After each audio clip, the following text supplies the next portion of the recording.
इस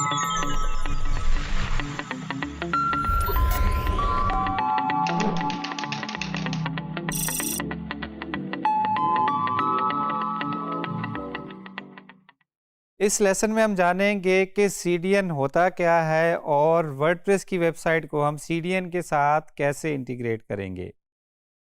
CDN basically एक content delivery network को बोलते हैं। अब कंटेंट डिलीवरी नेटवर्क आप पूछेंगे कि ये क्या होता है। हमने जब कैशे की बात की तो हमने ये जाना कि कैशे क्या होती है कि सर्वर आपकी वेबसाइट के जो कैलकुलेटेड पेजेस हैं या रेंडर्ड पेजेस हैं उनको अपने पास सेव कर लेता है, और जब नेक्स्ट रिक्वेस्ट आती है तो बजाय इसके कि वो पूरा पेज दोबारा से जनरेट हो, जो कैशे में पड़ा है वो वहाँ से उठा के दे दिया जाता है। अब इस कैशे की सूरत में हो क्या रहा है कि सारी जो रिक्वेस्ट हैं वो एक ही जगह से सर्व हो रही हैं। फॉर एग्जांपल, अगर आपकी वेबसाइट का सर्वर मौजूद है यूएसए में और आपका यूज़र विज़िट कर रहा है पाकिस्तान से, तो उसको वो रिक्वेस्ट वहाँ से मिल रही है। अगर वही यूज़र विज़िट कर रहा है ऑस्ट्रेलिया से, तो सेम कैशे जो है वो उसको यूएसए वाले सर्वर से या उस लोकेशन से जो है वो कैशे जो है वो वहाँ से जनरेटेड पेज या रेंडर्ड पेज जो है वो सर्व कर रही है। अब कंटेंट डिलीवरी नेटवर्क करता क्या है कि आपके कंटेंट की कॉपीज़ जो है वो डिफरेंट लोकेशंस पे रख लेता है। फॉर एग्जांपल, आपकी वेबसाइट का सर्वर अभी भी मौजूद है यूएसए में, लेकिन अब आपने क्या किया हुआ है, सीडीएन जो है वो इनेबल किया हुआ है अपनी वेबसाइट पे। इस केस में हम क्लाउडफ्लेयर यूज़ कर रहे होंगे, तो क्लाउडफ्लेयर के पास अब दुनिया में बहुत सारी लोकेशंस पे सर्वर मौजूद हैं, और वो बहुत सारी लोकेशंस पे आपकी वेबसाइट की कॉपीज़ जो है वो या कैशे जो है वो वहाँ पे बना लेता है।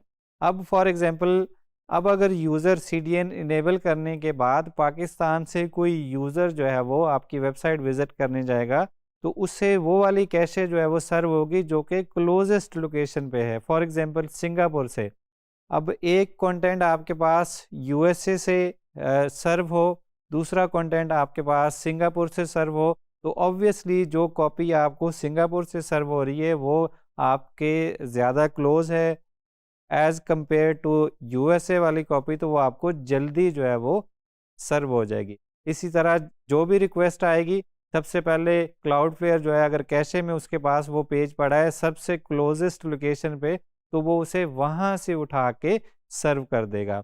और इसमें ये भी फ़ायदा हो जाएगा कि अगर इन केस आपकी वेबसाइट के साथ आपका सर्वर पीछे से डाउन है, लेकिन क्लाउडफ्लेयर के पास वो कैशे में पेज था, तो इवन दो आपकी वेबसाइट टेक्निकली ऑपरेशनल नहीं है for some time for any reason, लेकिन क्लाउडफ्लेयर के पास अगर उसकी कैशे मौजूद है तो वो उसको वहाँ से वो वाला पेज जो है वो सर्व कर देगा। So Cloudflare is basically making copies of your website on different locations, और फिर यूज़र की रिक्वेस्ट के मुताबिक जो सबसे करीबी होती है वो उसको सर्व कर दी जाती है। तो आइए देखते हैं कि अपनी वर्डप्रेस की वेबसाइट में क्लाउडफ्लेयर जो है वो कैसे एक्टिवेट करेंगे या इंटीग्रेट करेंगे। अगर हमारे पास कोई भी वर्डप्रेस की वेबसाइट मौजूद है और हम उसके लिए सीडीएन का इस्तेमाल करना चाह रहे हैं, तो सबसे पहले हमें किसी सीडीएन प्रोवाइडर के साथ अकाउंट बनाना पड़ेगा। यहाँ पे जो मैंने सेलेक्ट किया है वो है क्लाउडफ्लेयर, और क्लाउडफ्लेयर को सिलेक्ट करने की वजह ये है कि इसके काफ़ी सारे फीचर जो है हमें फ्री प्लान में ही मिल जाते हैं।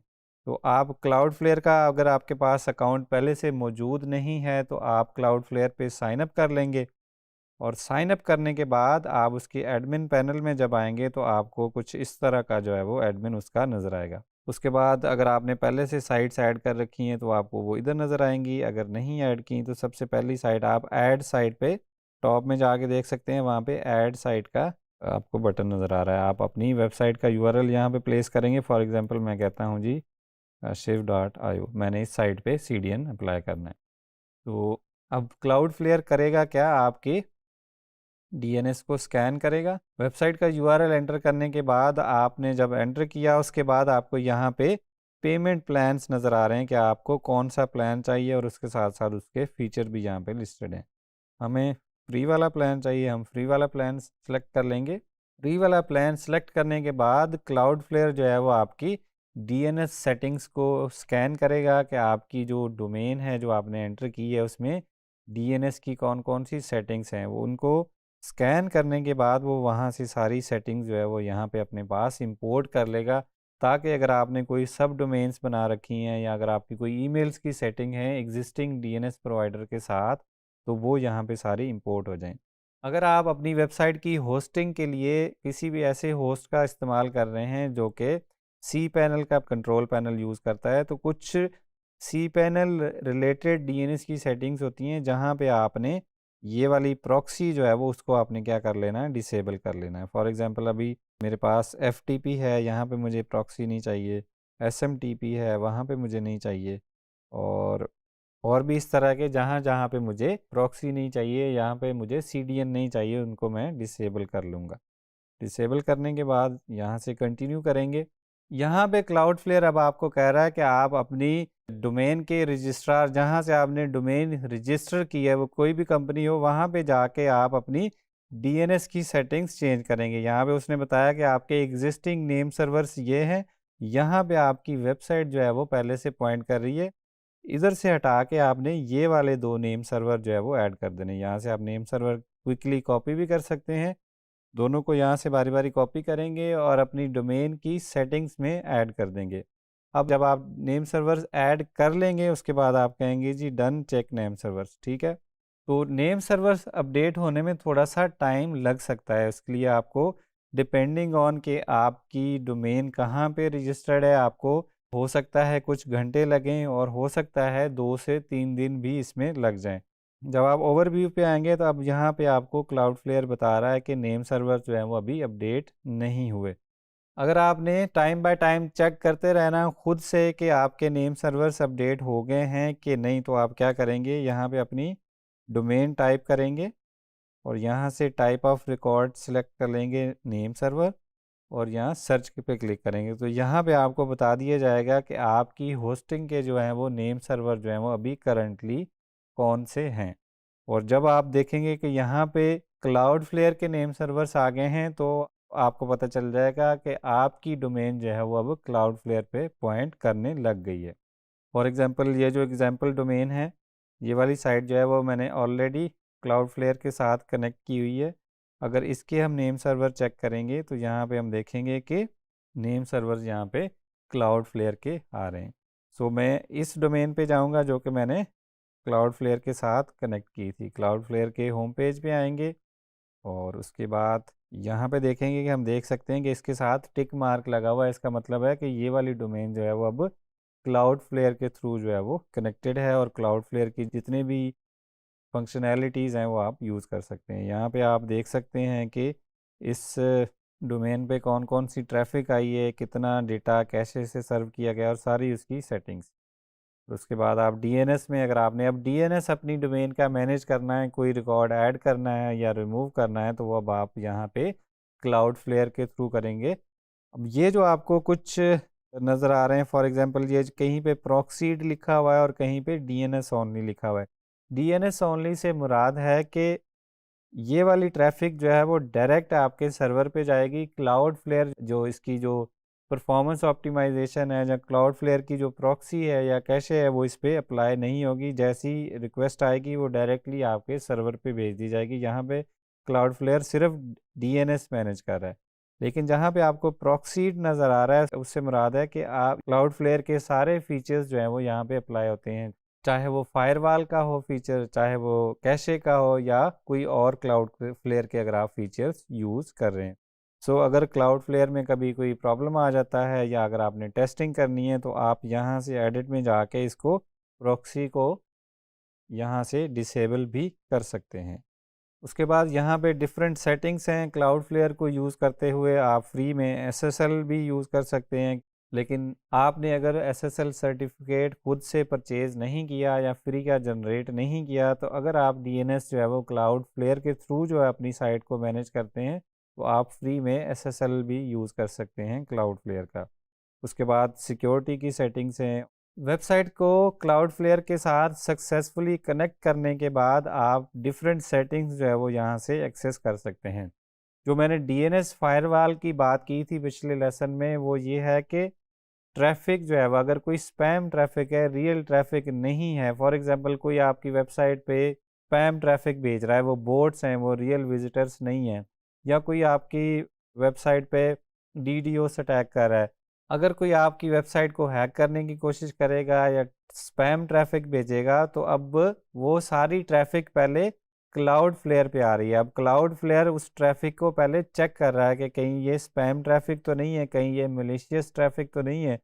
अगर इस तरह की ट्रैफिक है तो वो आपकी वेबसाइट पे जाने से पहले ही क्लाउड फ्लेयर से ही फ़िल्टर हो जाएगी, क्योंकि क्लाउड फ्लेयर जो है वो वाली रिक्वेस्ट आपकी वेबसाइट पे भेजेगा ही नहीं।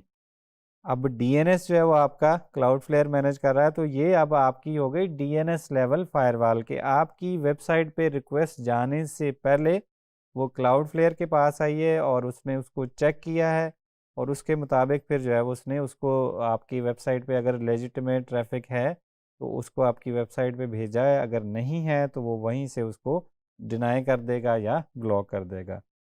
उसके बाद यहाँ पे डिफरेंट क्लाउड फ्लेयर की सेटिंग्स हैं जिनको आप कॉन्फ़िगर कर सकते हैं।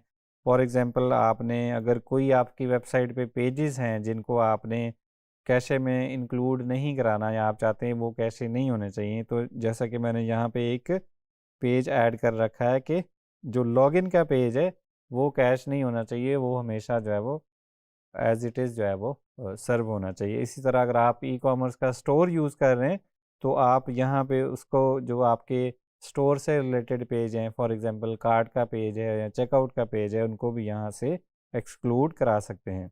और भी काफ़ी सारी सेटिंग्स हैं, सिक्योरिटी की सेटिंग्स हैं, यहाँ पे फायरवॉल की सेटिंग है। फॉर एग्जांपल, अगर आपने किसी पर्टिकुलर आईपी को ब्लॉक करना है या किसी कंट्री को ब्लॉक करना है, तो वो आप काम सारे यहाँ से कर सकते हैं क्लाउड फ्लेयर के थ्रू। उसके साथ साथ अगर आप वर्डप्रेस की तरफ आएँ तो यहाँ पे क्लाउड फ्लेयर का अपना प्लगइन भी है जो मज़ीद आपकी वर्डप्रेस की वेबसाइट को जो है वो ऑप्टिमाइज़ करता है with Cloudflare. Cloudflare का प्लगइन लगाने से पहले हमने जो कैशे का प्लगइन लगाया था उसको हम डिसेबल कर लेंगे। अगर हम एक ही मकसद के लिए मल्टीपल प्लगइन्स यूज़ कर रहे हों तो हमारे पास कॉन्फ्लिक्ट्स आ सकते हैं, और कभी-कभी ये भी होता है कि उन कॉन्फ्लिक्ट्स के नतीजे में आपकी वेबसाइट जो है वो चलना ही बंद हो जाती है। आपको डिफरेंट किस्म के एरर आ सकते हैं, टू मैनी रीडायरेक्ट्स का एरर आ सकता है, या हो सकता है कि आपकी वेबसाइट लोड होने में काफ़ी सारा टाइम लगा दे। तो क्लाउड फ्लेयर का अपना ऑफिशियल प्लगइन मौजूद है जो कि किसी भी वर्डप्रेस की वेबसाइट को ऑप्टिमाइज़ करता है विद क्लाउड फ्लेयर। प्लगइन को हम एक्टिवेट कर लेंगे। प्लगइन एक्टिवेट करने के बाद उसकी हम सेटिंग्स में जाएंगे। क्लाउड फ्लेयर की सेटिंग्स का पेज जब हम ओपन करेंगे तो अगर हमने ये पेज बिल्कुल पहली दफ़ा ओपन किया है तो हमें यहाँ से लॉगिन मांगा जाएगा। यहाँ पे एक लॉगिन पेज होगा जहाँ से आपको कहा जाएगा या तो लॉगिन करें या फिर क्लाउड फ्लेयर का नया अकाउंट बना लें। चूँकि मैंने ये पहले से कनेक्ट कर रखा है इसीलिए जो है वो मेरे पास वो लॉगिन का पेज नज़र नहीं आ रहा। सो आपको लॉगिन करने के लिए आपका क्लाउड फ्लेयर वाला ईमेल मांगा जाएगा जो कि आपने क्लाउड फ्लेयर पे यूज़ किया, और उसके साथ साथ एपीआई टोकन जो है वो मांगा जाएगा। तो एपीआई टोकन आप कहाँ से जनरेट कर सकते हैं? माय प्रोफाइल में जाएंगे, एपीआई टोकन्स में जाएंगे, और यहाँ से जो ग्लोबल एपीआई की है इसको व्यू कर लेंगे और कॉपी करके जो है वो अपनी क्लाउड फ्लेयर की सेटिंग्स में ऐड कर सकते हैं। जब आप दोनों चीज़ें सक्सेसफुली ऐड करके उसको क्लिक कर लेंगे तो फिर आपको ये वाला पेज नज़र आना शुरू हो जाएगा। अब आप काफ़ी सारी सेटिंग्स जो है वो बजाय इसके कि आप क्लाउड फ्लेयर पे जाके लॉगिन करें और वहाँ से मैनेज करें, कुछ सेटिंग्स जो है वो अब आप अपने वर्डप्रेस के डैशबोर्ड से कर सकते हैं। फॉर एग्जांपल, अगर आपने कैशे को क्लियर करना है, फॉर एनी रीज़न आपने कुछ चेंजेस किए हैं और आप चाह रहे हैं कि पुरानी कैशे जो है वो आप उसको मैन्युअली डिलीट कर लें, तो वो आप यहाँ से कर सकते हैं। और क्लाउड फ्लेयर का वर्डप्रेस के लिए ऑटोमेटिक प्लेटफॉर्म ऑप्टिमाइजेशन, या जिसको शॉर्ट फॉर्म में वो एपीओ भी बोलते हैं, वो अब पेड फीचर है, उसको भी आप परचेज़ करके जो है अपनी वेबसाइट पे इंटीग्रेट कर सकते हैं अगर आपको ज़रूरत है, या आप किसी क्लाइंट के लिए काम कर रहे हैं और उन्होंने ये काम करना है। यहाँ से आप वर्डप्रेस की रिकमेंडेड सेटिंग्स जो है वो भी अप्लाई कर सकते हैं। मैंने ये सेटिंग जो है वो पहले अप्लाई की थी। उसके बाद यहाँ से आप अपनी वेबसाइट के बारे में एनालिटिक्स भी देख सकते हैं कि आपकी वेबसाइट में ट्रैफिक कितनी आई, क्लाउड फ्लेयर ने क्या ऑप्टिमाइजेशन की, और सारी चीज़ें वो आपको यहाँ पे नज़र आएंगी। पेज लोड होने के बाद आपको एनालिटिक्स कुछ इस तरह के नज़र आएंगे। अब यहाँ पे क्लाउड फ्लेयर आपको विजिटर्स के बारे में बता रहा है, टोटल रिक्वेस्ट कितनी आई वो बता रहा है, और भी डिफरेंट चीज़ें बता रहा है। और कौन से टाइम पे ज़्यादा ट्रैफिक थी या ज़्यादा रिक्वेस्ट थी, ये आपको बता रहा है। तो इस तरह आप अपनी वेबसाइट को जो है वो एक सीडीएन के साथ या क्लाउडफ्लेयर के साथ कनेक्ट कर सकते हैं। क्लाउडफ्लेयर के अलावा भी बहुत सारे सीडीएन जो है वो मार्केट में मौजूद हैं, जिनको आप इस्तेमाल करते हुए अपनी वेबसाइट पे सीडीएन की फंक्शनैलिटी इम्प्लीमेंट कर सकते हैं।